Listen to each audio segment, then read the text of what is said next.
welcome to Basketball Talk Pro.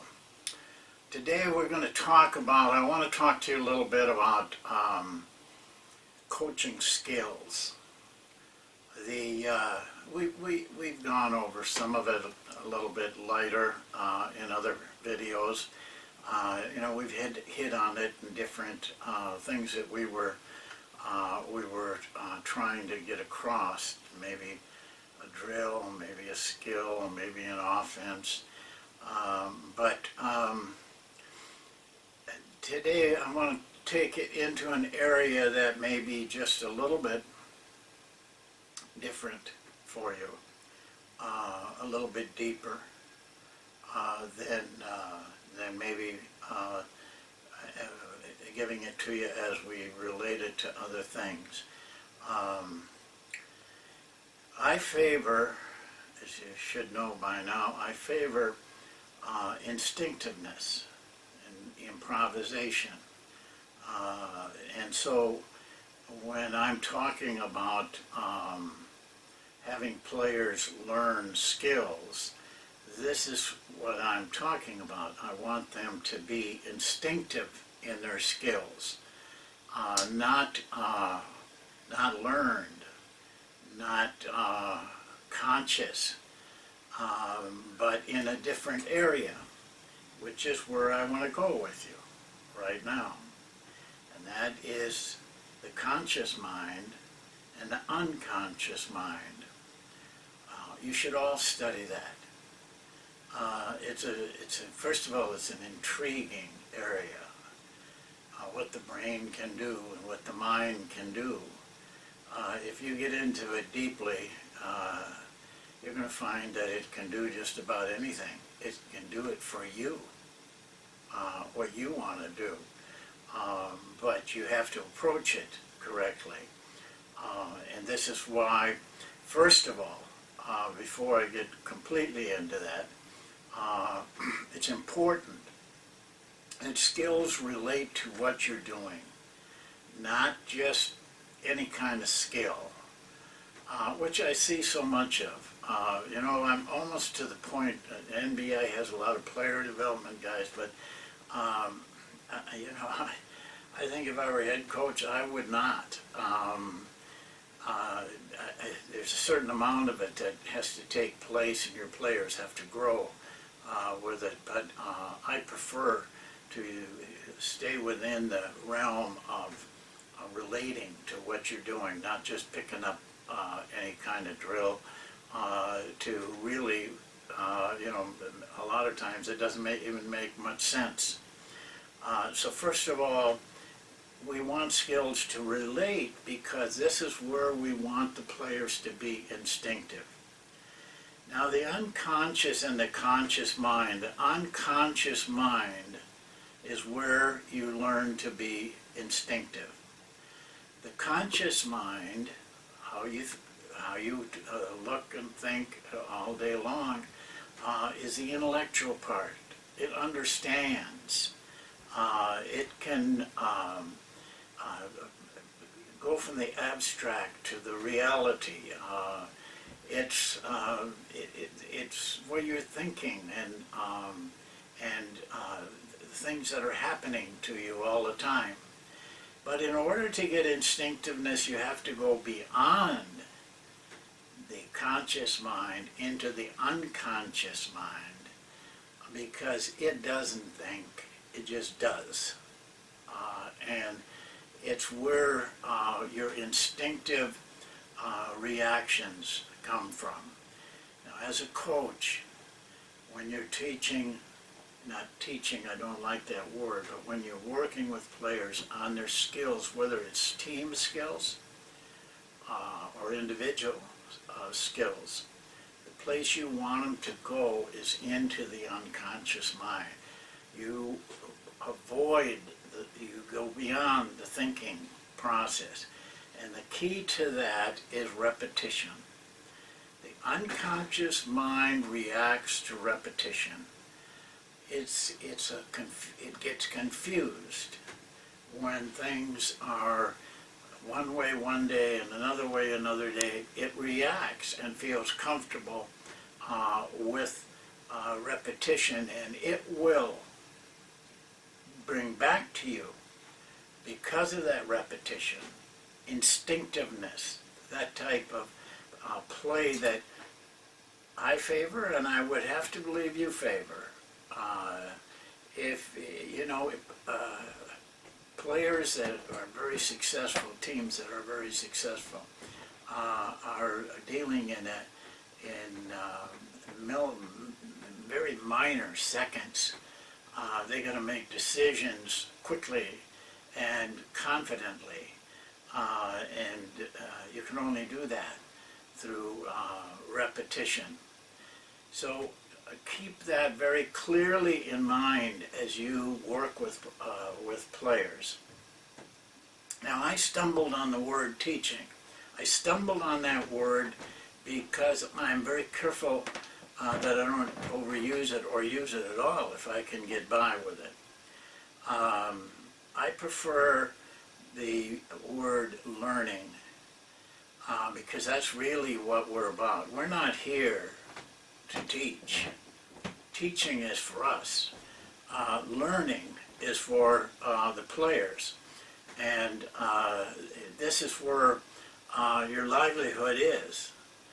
So it isn't how you teach, it's how they learn that you have to keep in mind at all times. On the thing above, it says learning without teaching, and it gives you an author's name.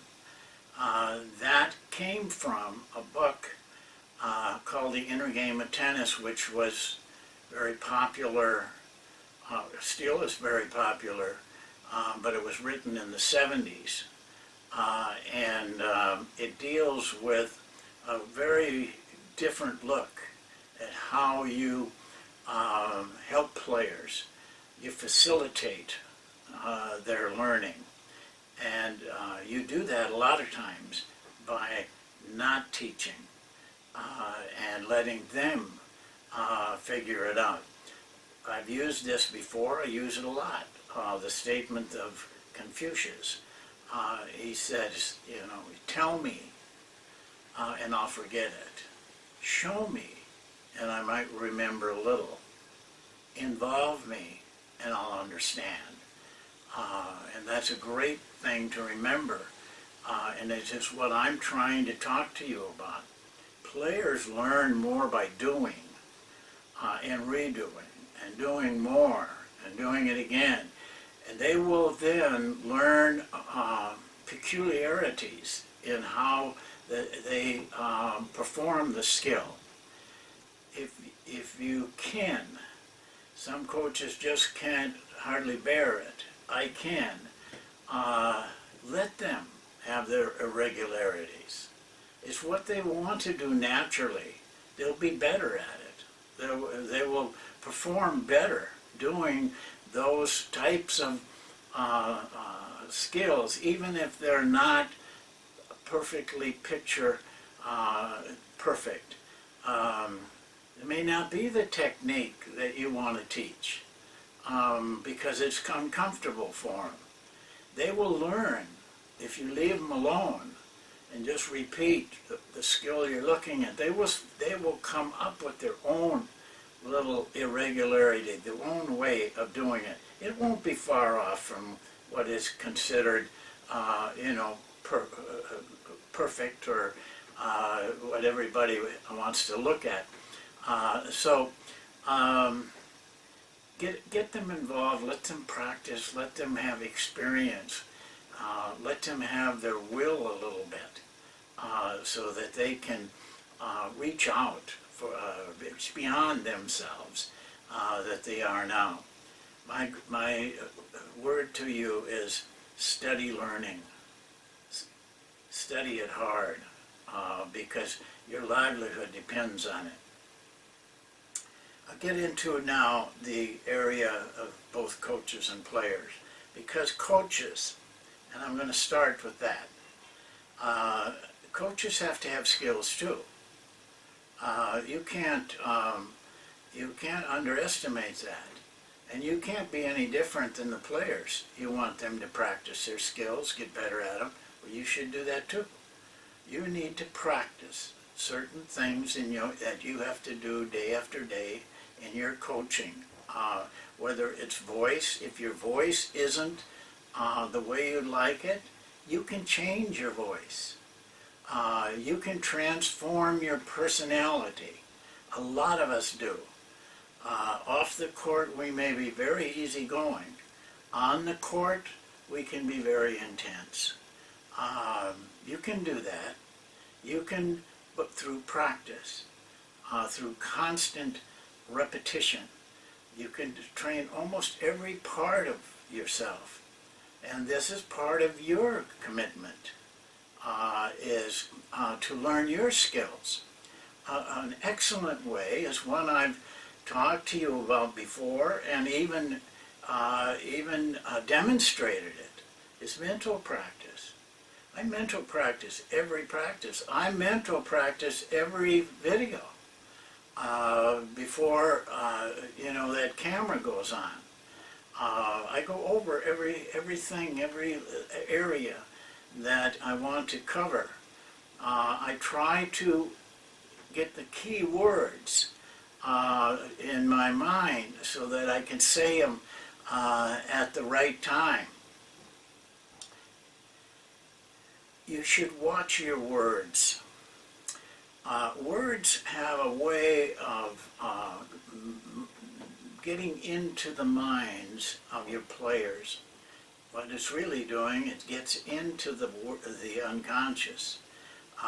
It respects words. It understands words in a clear way, even though you may have not meant it that way. So you have to watch your words. For example, you hear me say feeling a lot when I'm working with players in practice, rather than read the defense or figure this out, because feeling comes from instinctiveness. If you take away feeling from your players and make it more rigid, you take away a lot of perfection that they can reach. Use the word. I also use you can't do anything wrong. You can't be wrong. I use that a lot. I want it to get them into their mind so that they play freely, that they're not in doubt. They're confident that what they're doing, even if it turns out badly, is not a bad thing. The next time it may turn out to be perfect, the very thing you should do. So watch your words carefully, that you're not drumming into their mind something negative. And I should point this out. The unconscious mind, if you study it, and you should, deeply, it has two facets. One is good, one is very bad. Chances are the bad things in your life that mentally you do come from the unconscious. It can be an enemy as well as a friend. So don't throw words in there such as I just am no good at the jump shot, to shooting the jump shot. Instead say, I need to work to improve my jump shot. That's positive. But when you say you can't do anything as a coach, I can't do this, I can't, and we all do it. But we're telling our own self that we can't do it, we're not going to do it. And we will not be able to do it. So watch your words. They can have a lot of impact on how you react. Allow yourself to be spontaneous.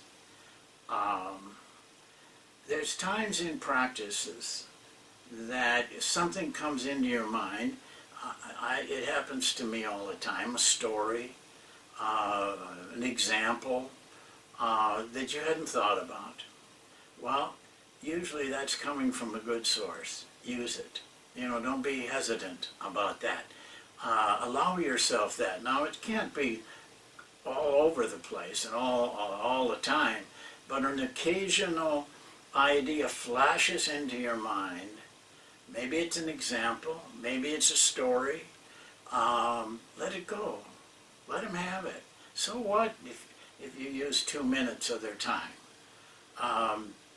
What you're telling them may be very, very much more important than what you're doing.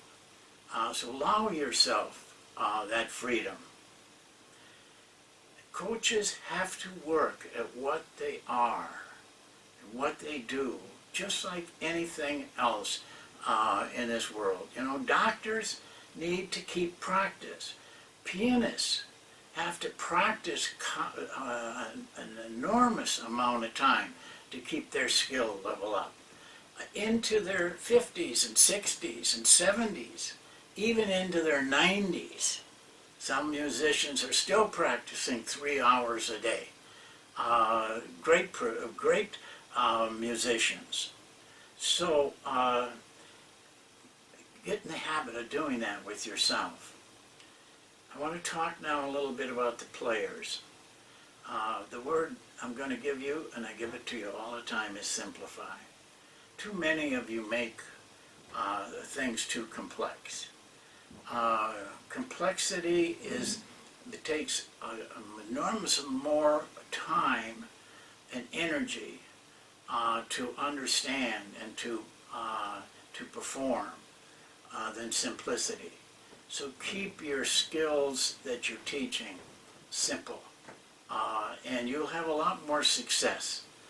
You don't need a lot of things. You watch really good players, and if you really study of them, they don't have a lot of things. There's a lot of great players that can't go do the up and under, for example, but you don't see many players use that, but a lot of people practice it. And there's all kinds of skills like that people practice that are too complex. My feeling has always been, and it always will be, the more complex a move is, the lower the shooting percentage on it. The simpler it is, the higher the shooting percentage on the shot you get. I think the one player that stands out in my mind, of course he's been one of the greatest players that's ever played, is Michael Jordan. If you really study him, he did some great things. Yes, he could do hard things, and he could do very spectacular things. But most of those spectacular things, he didn't practice. He just did it on the spur of the moment. But he had a simplicity about him that that kept him in the long run doing things easier for himself. He got a lot of easy shots, even though he's known for making tough shots. A lot of those shots were easy shots because he created easy shots. And it was through his simple movements that he created those. So help your players in that area, and do only what you find necessary. In the game, in playing a game, you'll see the things that have to take place if you're really looking and you're learning from looking. Most people look and don't see anything, or don't see the right things. You have to look beyond and see how the game is played. You're going to see that there isn't a lot to it. And so don't make it hard. Keep it easy for the players. And you'll have a lot more success. I want to warn you against this. A lot of coaches I see have what I call killing time drills. It's like they need a break out there, so they have them do something that doesn't make any sense, just to take a little time. And I've heard it may surprise you, but I've heard in meetings, they actually say things like, well, that'll keep them busy for at least 10 minutes. Don't do that. You know, make your practices meaningful. If you don't want to go any longer, quit. There's nothing wrong with having a short practice. And rather than just keep them going to keep them going. Ego. You have to learn that you're not that important in this effort of skills. You really aren't. It's hard for you to accept that because you want to be out there saying, you know, running the right things, doing everything, you know, but that's ego. That's I. And I is also they. I, they. What you want to create is oneness, us, we, instead of I and they. When you say those words, that's what you're doing. You're separating you from the players. And usually that's because you feel you're a notch above, or maybe 5 notches above in some guys' mind. But there is a separation between you and the players. So keep it on oneness category, you and them together, and it'll take you a lot farther. Give your players faith. Doubt ruins everything. Give them faith. I say this to players over and over again. Have faith in your technique. Don't question it. Don't be trying to change it. Don't be trying this and be, you know, concentrating on how your fingers are and your legs are. Have faith. Have faith and no doubt. You will not get the result if you have doubt. You must have complete faith that if you have to take the game-winning shot, that you're going to make it. You can't have any doubt in your mind or you're going to shoot a low percentage. Remember this in closing. Players are your livelihood. Not you so much. Those players are what really is going to make or break your team, your success. It's how you relate to those players, and if you are showing them and having them learn the right things, then that is not only physical skills, but mental skills as well. Being the right kind of person, really, very simply put, goes a long ways. Well, that's it for today. We'll see you again in a couple of days. I hope everything's going well with you. The season is kind of getting into the crunch time now. So I hope all of you are having the best of luck in the world. Thank you, and we'll see you next time.